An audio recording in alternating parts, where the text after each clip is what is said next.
എല്ലാ school bus ഡ്രൈവർമാർക്കും രക്ഷിതാക്കൾക്കും school അധികൃതർക്കും സ്വാഗതം. ഞാനിപ്പോൾ ഇവിടെ ഇരിക്കുന്നത്, ഇല്ലെങ്കിൽ ഞാൻ പറയാൻ ഉദ്ദേശിക്കുന്നത്, ഈ അടുത്ത കാലത്തായി സ്കൂൾ വിദ്യാർത്ഥികൾ സ്കൂൾ ബസ്സിൽ നിന്നും ഇറങ്ങി അതേ ബസ് കയറി മരണമടഞ്ഞു, ദാരുണമായി മരിച്ചു എന്നുള്ള വാർത്തകളാണ് നാം ഇപ്പോൾ സ്ഥിരമായി കണ്ടുകൊണ്ടിരിക്കുന്നത്. എന്താണ് അതിന് കാരണം? ആരാണ് ആ മരണങ്ങൾക്ക് ഉത്തരവാദി? രക്ഷിതാക്കളാണോ? സ്കൂൾ വാഹനങ്ങൾ ഓടിക്കുന്ന ഡ്രൈവർമാരാണോ? സ്കൂൾ അധികൃതരാണോ? ആരാണ് അതിന് ഉത്തരവാദി? ഇത് ജനങ്ങൾ തന്നെ തീരുമാനിക്കട്ടെ. അവർ ഇതിനൊരു ജുഡീഷ്യൽ നോക്കട്ടെ എന്ന് പറഞ്ഞാൽ അവരതിനെ ജഡ്ജ്മെൻറ്റ് ചെയ്യട്ടെ എന്നാണ് എനിക്ക് പറയാനുള്ളത്. എന്നാൽ ഞാൻ പറയുന്നത്, വിദ്യാർത്ഥികളെ പറഞ്ഞിട്ട് കാര്യമില്ല. കൂടുതലും സ്കൂൾ വാഹനങ്ങളിൽ നിന്നും ഇറങ്ങി ഓടി അപകടം സംഭവിക്കുന്നത് LKG, UKG, LP സ്കൂൾ വിദ്യാർത്ഥികളാണ്. അവരെ പറഞ്ഞിട്ട് കാര്യമില്ല. അവർക്ക് ഇതേക്കുറിച്ച് ചിന്തിക്കാനുള്ള ബോധമില്ല, അതാവുന്നതേ ഉള്ളൂ. എന്നാൽ ഇവരെ സ്വീകരിക്കാൻ വരുന്ന ഇവരുടെ രക്ഷിതാക്കൾ, ചേട്ടനായിക്കോട്ടെ, ചേച്ചി ആയിക്കോട്ടെ, അമ്മയായിരിക്കോട്ടെ, അച്ഛനായിരിക്കോട്ടെ, മുത്തശ്ശനായിക്കോട്ടെ, മുത്തശ്ശിയായിരിക്കോട്ടെ, വേറെ ആരുമായിരിക്കോട്ടെ, ഇവരാണ് ആദ്യത്തെ ഉത്തരവാദി. ഞാൻ പറയുമ്പോൾ നിങ്ങൾ വിഷമം വിചാരിച്ചിട്ട് കാര്യമില്ല. സ്കൂൾ ബസ് ഇറങ്ങി തങ്ങളുടെ പിഞ്ചോമനകൾ വരുമ്പോൾ അവരെ സ്വീകരിച്ച് അവരുടെ കൈ പിടിച്ച് ബസ് പോയതിന് ശേഷം മാത്രമേ നാം നീങ്ങാവൂ. പക്ഷേ ഇവിടെ സംഭവിക്കുന്നത് എന്താണ്? ബസ് ഇറങ്ങി വരുന്ന കുട്ടികളുടെ ബാഗും കുടയോ എന്തൊക്കെയാണ് ഉള്ളതെന്നുണ്ടെങ്കിൽ അതൊക്കെ മേടിച്ചു വയ്ക്കും. അത് സ്വീകരിക്കാൻ എത്തിയിരിക്കുന്ന രക്ഷിതാക്കൾ മേടിച്ചു വയ്ക്കും. പക്ഷെ കുട്ടിയുടെ ഒറ്റ ഓട്ടം ഓടും. ഈ കുട്ടി ഓടിയാൽ, ബസ്സിന് മുന്നിലൂടെ ഓടിയാൽ, ചെറിയ കുട്ടിയല്ലേ ഓടണേ, ഡ്രൈവർക്ക് കാണാൻ പറ്റില്ല. ഡ്രൈവർ ഈ വണ്ടി എടുത്ത് നീങ്ങുമ്പോൾ മുന്നിലൂടെ ഓടിയത്, ഇല്ലെങ്കിൽ ഡ്രൈവർ പിന്നോട്ട് എടുക്കുമ്പോൾ പിന്നിലൂടെ ഓടിയ കുട്ടികൾ ആരായാലും അവർ അപകടത്തിൽപ്പെടുന്നു. ഇതിന് നമ്മൾ എന്താണ് ചെയ്യേണ്ടത്?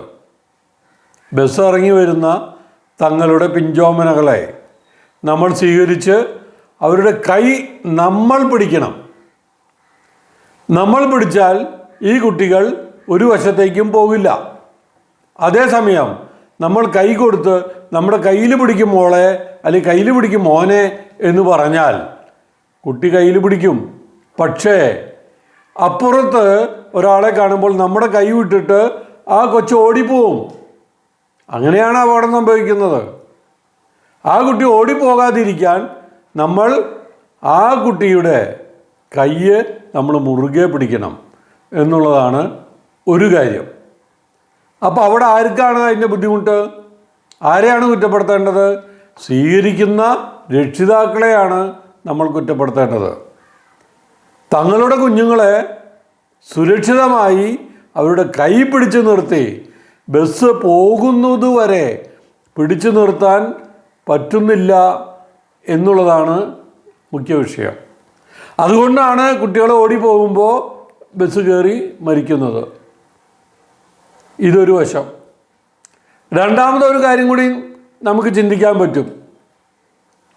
അതായത്, തൻ്റെ ബസ്സിൽ നിന്നും ഇറങ്ങിപ്പോയ കൊച്ച് തൻ്റെ ബസ്സിൻ്റെ മുന്നിലൂടെ ക്രോസ് ചെയ്യുന്നുണ്ടോ, തൻ്റെ ബസ്സിൻ്റെ പിന്നിലൂടെ ക്രോസ് ചെയ്യുന്നുണ്ടോ എന്നുള്ളത് നോക്കാനുള്ള ഉത്തരവാദിത്വം ഓരോ ഡ്രൈവർമാർക്കും ഉണ്ട്.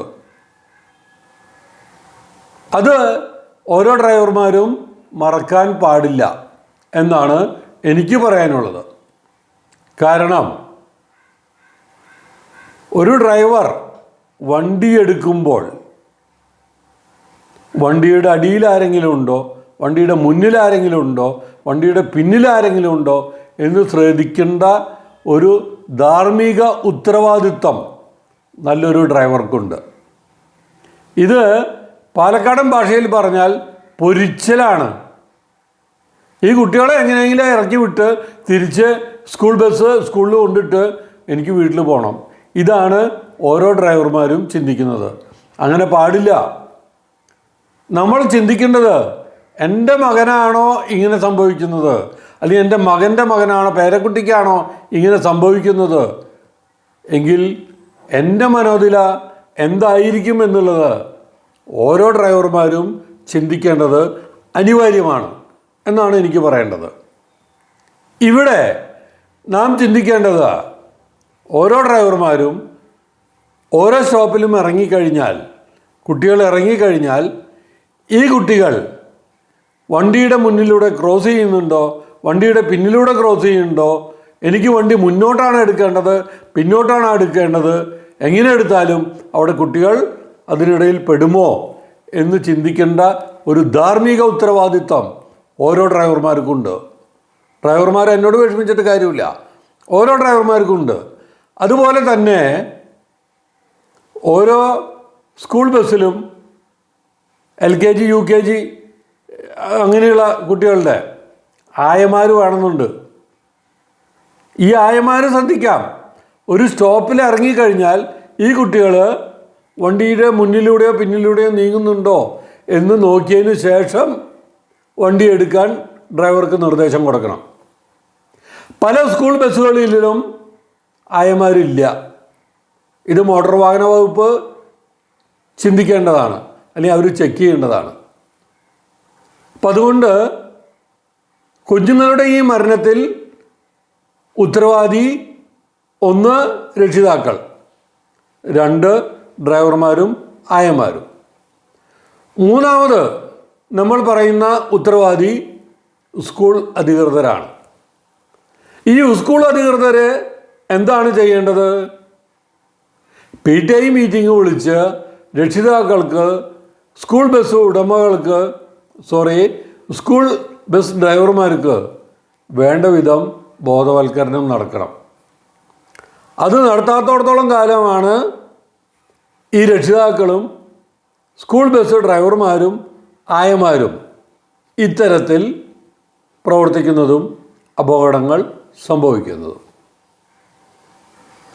ഇവിടെ ആരാണ് ഉത്തരവാദി? ഞാൻ പറഞ്ഞ വാക്കുകൾ കേട്ട നിങ്ങൾ തന്നെ തീരുമാനിക്കൂ. കുട്ടികളുടെ രക്ഷിതാക്കളാണോ, ഡ്രൈവർമാരാണോ, സ്കൂൾ അധികൃതരാണോ? ആരാണ് ഉത്തരവാദി? നമ്മളത് ചിന്തിക്കേണ്ടിയിരിക്കുന്നു. അല്ലെങ്കിൽ നമ്മളത് ഒരു ബോധവൽക്കരണം നടത്താൻ വേണ്ടിയാണ് ഞാൻ ഈ വീഡിയോ ചെയ്തത്. തീർച്ചയായും ഓരോ കുഞ്ഞുങ്ങൾ മരിക്കുമ്പോഴും സ്കൂൾ ബസ്സുകളുടെ അടിയിൽപ്പെട്ട് അതിദാരുണമായി ഓരോ കുഞ്ഞുങ്ങൾ മരിക്കുമ്പോഴും ഓരോ വാർത്ത കേൾക്കുമ്പോഴും മനസാക്ഷിയുള്ള രക്ഷിതാക്കൾക്കും ഏറെ സങ്കടങ്ങൾ ഉണ്ടാവുന്നതാണ്. അതുകൊണ്ട് രക്ഷിതാക്കൾ, സ്കൂൾ ബസ് ഡ്രൈവർമാർ, ആയമാർ, സ്കൂൾ അധികൃതർ എല്ലാവരും തന്നെ ഇത്തരം കാര്യത്തിൽ ജാഗരൂകരായി നിന്നുകൊണ്ട് വളരെ കൃത്യമായി വാഹനം ഓടിക്കാനും വാഹനം സ്റ്റോപ്പിൽ നിർത്താനും, സ്റ്റോപ്പിൽ നിന്ന് പോകുമ്പോൾ നമ്മുടെ ബസ്സിൻ്റെ മുമ്പിൽ ഏതെങ്കിലും കുട്ടി പെട്ടിട്ടുണ്ടോ, നമ്മൾ റിവേഴ്സ് എടുക്കുകയാണെങ്കിൽ ഈ ബസ്സിന് പിന്നിൽ ഏതെങ്കിലും കുട്ടികളുണ്ടോ എന്നുള്ളത് നോക്കേണ്ട ഉത്തരവാദിത്വം, അല്ലെങ്കിൽ ആ ചുമതല ഓരോ ബസ്സിൻ്റെയും ഡ്രൈവർമാരും ആയമാരും ചിന്തിക്കണം. അതുപോലെ തന്നെ തങ്ങളുടെ കൊച്ചുമകൾ, പേരക്കുട്ടി വന്നിറങ്ങുമ്പോൾ ആ കുഞ്ഞിൻ്റെ കൈ പിടിച്ചുകൊണ്ട് സുരക്ഷിതമായി അവരെ വീട്ടിലെത്തിക്കാൻ കഴിയുമോ എന്നുള്ളത് ഈ കുഞ്ഞുങ്ങളെ സ്വീകരിക്കാൻ എത്തുന്ന, അതായത് സ്കൂൾ വിട്ടിറങ്ങി വരുന്ന ഈ കുരുന്നുകളെ സ്വീകരിക്കാനിരിക്കുന്ന രക്ഷിതാക്കൾ, ഞാൻ നേരത്തെ പറഞ്ഞ പോലെ ഞാൻ പറയുകയാണ്, ഈ കുഞ്ഞുങ്ങളുടെ ചേട്ടനാവട്ടെ, ചേച്ചിയാവട്ടെ, അച്ഛനാവട്ടെ, അമ്മയാവട്ടെ, അമ്മൂനാവട്ടെ, അമ്മാവനാവട്ടെ, മുത്തച്ഛനാവട്ടെ, ആരുമായാലും ആ കുഞ്ഞിൻ്റെ കൈ മുറുകെ പിടിച്ചുകൊണ്ട് ആ കുഞ്ഞിനെ സംരക്ഷണം നൽകിക്കൊണ്ട് ഈ ബസ് നീങ്ങുന്നത് വരെ കാത്തു നിൽക്കാൻ നിങ്ങൾക്കാവില്ലേ? ഈ കാത്തു നിൽക്കാതിരിക്കുമ്പോഴാണ് ഇത്തരത്തിൽ അപകടങ്ങൾ ഉണ്ടാകുന്നത്. ഇത് നിങ്ങൾ ശ്രദ്ധിക്കേണ്ടതാണ്. സങ്കടം കൊണ്ട് പറയാണ്, എത്രയോ കുരുന്നുകൾ, നിരപരാധിയായ കുഞ്ഞുങ്ങൾ എത്രയാണ് ഇത്തരത്തിൽ അപകടത്തിൽപ്പെടുന്നത്. ഞാൻ ഇപ്പോഴും പറയുന്നു, രക്ഷിതാക്കൾക്ക് ഉത്തരവാദിത്വമുണ്ട്, സ്കൂൾ ബസ്സിൻ്റെ ഡ്രൈവർമാർക്ക് ഉത്തരവാദിത്വമുണ്ട്, സ്കൂൾ അധികൃതർക്ക് ഉത്തരവാദിത്വമുണ്ട്. എന്തുകൊണ്ടാണ് സ്കൂൾ അധികൃതർക്ക് ഉത്തരവാദിത്വമുണ്ടെന്ന് ഞാൻ പറയുന്നത്? സ്കൂൾ അധികൃതർ മീറ്റിംഗ് വിളിച്ച് രക്ഷിതാക്കൾക്കും സ്കൂൾ ബസ്സിൻ്റെ ഡ്രൈവർമാർക്കും ആയമാർക്കും ബോധവൽക്കരണം കൊടുക്കണം. നിങ്ങൾ ഇങ്ങനെ ചെയ്യണം, പൊരിയരുത്. പാലക്കാടൻ ഭാഷയിൽ പറഞ്ഞാൽ പൊരിഞ്ഞുകൊണ്ടാണ് ഓരോ ഡ്രൈവർമാരും ബസ് ഓടിച്ചു പോകുന്നത്. ഞാനൊരു മാധ്യമ പ്രവർത്തകനാണ്, ഞാൻ പലപ്പോഴും കാണുന്നുണ്ട്. അവർ പറയുന്നത് അവർക്ക് തുച്ഛമായ ശമ്പളമാണ്, അല്ലെങ്കിൽ തുച്ഛമായ കാര്യമാണ്, അപ്പോൾ അതുകൊണ്ട് വന്നു പോകുന്നു. ഈ തുച്ഛമായ ശമ്പളമായാലും തുച്ഛമായ വേതനമായാലും എന്തായാലും ഒരു കാര്യം നമ്മൾ ശ്രദ്ധിക്കണം, കുരുന്നുകളുടെ ജീവനാണ് നമ്മൾ പന്താടുന്നത്. ഡ്രൈവർമാരോട് എനിക്ക് പറയാനുള്ളത്, കുരുന്നുകളുടെ ജീവനാണ് നിങ്ങൾ പന്താടുന്നത്. അതുകൊണ്ട് നിങ്ങൾ ഓരോ സ്റ്റോപ്പിലും ഇറക്കിയ കുരുന്ന് വിദ്യാർത്ഥികൾ അപകടം കൂടാതെ പോകാൻ, എൻ്റെ വണ്ടിയുടെ മുന്നിലൂടെ കടന്നു പോകുന്നുണ്ടോ, എൻ്റെ വണ്ടിയിലൂടെ പിന്നിലൂടെ കടന്നു പോകുന്നുണ്ടോ എന്നൊക്കെ നോക്കിയിട്ട് നിങ്ങൾ വണ്ടി എടുത്താൽ മതി. എന്താണ് ഇത്ര തിരക്ക്? അതുപോലെ എനിക്ക് രക്ഷിതാക്കളോട് പറയാനുള്ളത്, ഡ്രൈവർക്ക് അശ്രദ്ധയുണ്ടെങ്കിൽ തന്നെ എൻ്റെ കുഞ്ഞിനെ സംരക്ഷിക്കാനുള്ള ഉത്തരവാദിത്വം എനിക്കാണ്. എൻ്റെ കുഞ്ഞിൻ്റെ കയ്യ് എൻ്റെ കയ്യിലാണ്. മുറുകെ പിടിക്കണം. വണ്ടി പോയതിന് ശേഷം മാത്രമേ നിങ്ങൾ ഈ കുഞ്ഞിനെയും കൊണ്ട് കടക്കാവൂ. ചില രക്ഷിതാക്കളുണ്ട്, വണ്ടി നിൽക്കുന്നതിൻ്റെ ഓപ്പോസിറ്റ് സൈഡിൽ നിൽക്കും. അപ്പോൾ എന്താണ് സംഭവിക്കുക? വണ്ടി ഇറങ്ങിയതും ഓപ്പോസിറ്റ് നിൽക്കുന്ന കുഞ്ഞിൻ്റെ രക്ഷിതാക്കളെ അവർ കാണുന്നു. ചേട്ടനോ, ഞാൻ നേരത്തെ പറഞ്ഞ പോലെ ചേട്ടനോ ചേച്ചിയോ ആരോ അവരെ കാത്തു നിൽക്കുന്നു. അവർക്ക് ഈ LKG UKG 1ാം ക്ലാസ് വിദ്യാർത്ഥികൾക്ക് ബസ്സിൻ്റെ കാര്യം വല്ല ഓർമ്മയുണ്ടാ? അവരെന്ത് ചെയ്യും? നേരെ ചേച്ചിയുടെ അടുത്തേക്ക്, അല്ലെങ്കിൽ ആരാ കാത്തിക്കണേ, ഒറ്റ ക്രോസിങ്ങാണ്. ഈ ക്രോസ് ചെയ്ത് പോകുമ്പോൾ ഡ്രൈവർമാരെ സംബന്ധിച്ചിടത്തോളം കുട്ടി ഇറങ്ങി, എല്ലാവരും ഇറങ്ങി, ഡ്രൈവർ വണ്ടി എടുക്കുന്നു. മുന്നിലൂടെ ഈ ചെറിയ കുരുന്നു കുട്ടികൾ പോകുന്നത് അവർക്ക് കാണാൻ പറ്റില്ല. അതവരുടെ ഭാഗം ശരി. പക്ഷേ ആ ക്രോസ് ചെയ്യുന്ന നേരത്താണ് ഇദ്ദേഹം വണ്ടി എടുക്കുന്നത്, ഡ്രൈവർ വണ്ടി എടുക്കുന്നതെന്നുണ്ടെങ്കിൽ ആ കുട്ടി മരിച്ചില്ലേ, അപകടത്തിൽ പെട്ടില്ലേ?